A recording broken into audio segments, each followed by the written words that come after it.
Passports ने दावा किया है कि नए प्रिंटर्स आने से महकमा पासपोर्ट्स की प्रिंटिंग की सलाहियत में 2 गुना इजाफा हुआ है। रोजाना की बुनियाद पर 40,000 पासपोर्ट्स प्रिंट किए जाएंगे। पासपोर्ट्स का बैकलॉग खत्म करने के लिए पुरुम्मीद हैं। डीजी पासपोर्ट्स का ये बताना है, नए ऑपरेटर्स आने से महकमा पासपोर्ट की प्रिंटिंग की सलाहियत 2 गुना हो गई है। और आपको इस हवाले से मजीद तफसीलात जानेंगे। डॉन न्यूज़ के नुमाइंदे शकील करार हमारे साथ मौजूद हैं। शकील, मजीद क्या बताएंगे आप? जी बिल्कुल, इस हवाले से जो पासपोर्ट ऑफिस की जानिब से तफसीलात जारी की गई है उसके मुताबिक इस्लामाबाद में डीजी ऑफिस में नए प्रिंटर्स आने से महकमा जो पासपोर्ट की प्रिंटिंग की सलाहियत है वो तकरीबन दोगुना हो गई है।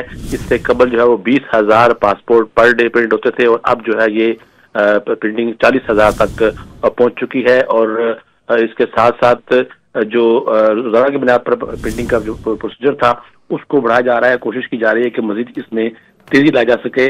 और जो 7 नई डिजिटल मशीनें पहुंची हैं उनकी जो इसके साथ उससे प्रिंटिंग कैपेसिटी बढ़ी है। उसके साथ ई पासपोर्ट की जो कैपेसिटी है प्रिंटिंग की उसको भी बढ़ाने के लिए 2 प्रिंटर्स मंगवाए गए हैं और उनके प्रिंटर्स के आने से जो इसमें हैरान कुन तौर पर इजाफा होगा। बहुत शुक्रिया आपका।